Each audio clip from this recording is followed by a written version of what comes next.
সবাই কেমন আছেন? আশা করি সবাই ভালো আছেন। আজ একটা রেসিপি শেয়ার করব চিংড়ি মাছের। চিংড়ি মাছ তো সবাই খেয়েছেন, মালাইকারি, কেউ পেঁয়াজ দিয়ে, কেউ পটল দিয়ে, কেউ এঁচড় দিয়ে। আজ আমি করেছি ভেন্ডি দিয়ে।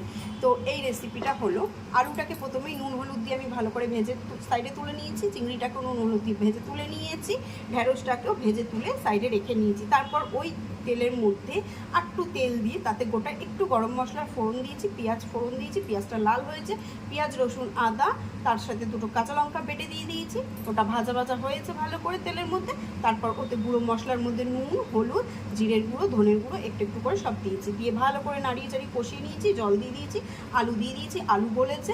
আলু গলার পরে ঢেঁড়স আর চিংড়ি মাছও দিয়ে দিয়েছি, দিয়ে এবার ঢেকে কিছুক্ষণ করেছি। এরকম মাখো মাখো যখন হয়ে গেছে, জল শুকিয়ে নামিয়ে নিয়েছি। অবশ্যই যারা খাননি তারা করে খান, দারুণ স্বাদ। খেয়ে আমাকে কমেন্টে জানাবেন কেমন হয়েছে। Thank you.